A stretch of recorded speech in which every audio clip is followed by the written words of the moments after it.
కుల వ్యవస్థకే వద్దాం శర్మజీ. ఇప్పుడు క్షత్రియులు కార్యదక్షత అని మీరు మాట్లాడినారు, మీద ఒక రీల్ చూసాను. బ్రాహ్మణుడు మేధో సంపత్తి అని మాట్లాడినారు, వైశ్యులు తెలివి అని మాట్లాడినారు, శూద్రులు బలం శ్రామిక శక్తి అని మాట్లాడినారు. అంటే నిజానికి శ్రామిక శక్తి ఎవరైతే శూద్రులు ఉన్నారో వాళ్ళు నిరంతరం తరతరాలుగా నిజానికి తక్కువగా చూడబడుతున్నారు అని నేనంట. మీరేమంటారు? తక్కువగా చూడబడుతున్నారు అనే దానికి రెండు మనం తీసుకోవాలి. ఒకటి, ఎవరు తక్కువగా చూశారు వాళ్ళని, ఎవరు తక్కువ చూశారు అంటే అగ్రవర్ణాలు. ఖచ్చితంగా అగ్రవర్ణాలు తక్కువ చూసారంటే అగ్రవర్ణాల్లో ఉండే అందరూ తక్కువ చూసారా, కొందరు తక్కువ చూసారా? కొంతమంది చూస్తారు. ఇప్పుడు ఏ కులం అయితే మమ్మల్ని తక్కువ చేశారు, వీళ్ళందరూ ఇట్లాంటి వాళ్ళని కొన్ని వీడియోస్ తిడుతూ ఉంటారు అగ్రవర్ణాలు వాళ్ళే. వాళ్ళని మనం ఒక ప్రశ్న వేద్దాం, ఏ కులం అయితే మమ్మల్ని ఇట్లా ఒక సమాజం మొత్తాన్ని వాళ్ళు తిడుతున్నారు కదా, ఏ కులం అయినా సరే ప్రాపర్ గా ఆ కులంలో ఉండే వాళ్ళందరూ మంచోళ్ళు ఉంటారా? ఇప్పుడు యాంకర్స్, మీరు మీ యాంకర్స్ అందరూ మంచోళ్ళేనా? డాక్టర్స్ అడగచ్చు, మీ డాక్టర్స్ అందరూ గొప్పోళ్ళేనా? ఉంటుంది అట్లా. లాయర్స్ అందరూ గొప్పోళ్ళు ఉంటారా? పొలిటికల్ లీడర్స్ అందరూ గొప్పోళ్ళు ఉంటారా? పోలీసు వాళ్ళందరూ గొప్పోళ్ళు ఉంటారా? చెప్పండి. ఆటో వాళ్ళు చెప్పిన రీల్లోనే మీరు శూద్రులు అంటే వారి బలం తోడవ్వాలి, ప్లస్ మేధో సంపత్తి విషయానికి వస్తే క్షత్రియుల్ని చెప్పిండ్రు. క్షత్రియుల్లో మూర్ఖులు లేరా?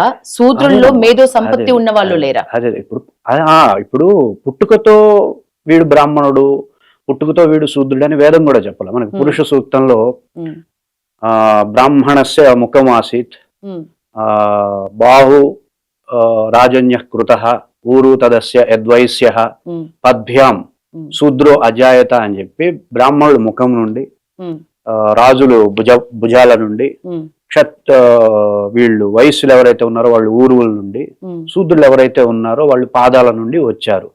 అలాగని చెప్పి అజ్యేష్టాసౌ అకనిష్టాస ఏతాసం భ్రాతరో వావురుదో సౌభగాయ అని చెప్పి తర్వాత వెంటనే ఒక శ్లోకం ఉంటుంది వేదంలోనే. వీళ్ళెవరు ఎక్కువ కాదు, అజ్యేష్టాసో అకనిష్టాసో, ఒకటి ఎక్కువ కూడా తక్కువ కాదు, వాళ్ళందరూ తమ్ముళ్ళలాగా అన్నదమ్ముల్లాగా. వాళ్ళు తక్కువ కులం వాళ్ళు కాదు, తమ్ముళ్ళ లాంటి వాళ్ళు, ఒక అన్నదమ్ముల్లాగా కర్మని మీరు కర్మ దగ్గర అందరూ కలిసి గొప్ప గొప్ప విజయాలను పొందడానికి ఈ వర్ణ వ్యవస్థని వేదం ఏర్పాటు చేసిందే తప్ప. మీరు అన్నారు ఇప్పుడు కర్మకి ఈ వర్ణ వ్యవస్థకి సంబంధం ఏంటి? నిజానికి నాకు తెలిసినంత వరకు, నాకున్న నాలెడ్జ్, చిన్న నాలెడ్జ్ ప్రకారం వృత్తుల పరంగా కులాలు విడిపోయినాం. అవును, వృత్తులు పరంగా విడిపోయినప్పుడు దీనికి కర్మ సిద్ధాంతాన్ని ఎట్లా మీరు జోడించి మాట్లాడుతున్నారు? వృత్తుల పరంగా విడిపోయింది లేటెస్ట్ అప్డేట్, లేటెస్ట్ కుమ్మరి వాళ్ళని, వడ్రంగి వాళ్ళని, అలా వాళ్ళ వృత్తుల పేరు చెప్పి వాళ్ళని కులాలుగా అంటున్నాం. అవి కాదు కులాలంటే. కులాలంటే 4 కులాలు: బ్రాహ్మణుడు, చతుర్వర్ణ వ్యవస్థ, వీటిని కులాలంట. మిగతా అన్ని ఇప్పుడు వడ్రంగి పని చేసే వాళ్ళని, కమ్మరి పని చేసే, అవి కులాలు కావు, అవి తెగలు. అవి తెగలు అనమాట. వాళ్ళు కూడా ఈ వర్ణాల్లోకి వస్తారు. వాళ్ళు హిందువులు కాబట్టి, హిందువులు అనే వాళ్ళందరూ ఈ 4 వర్ణాలలో ఒకళ్ళు వస్తారనమాట.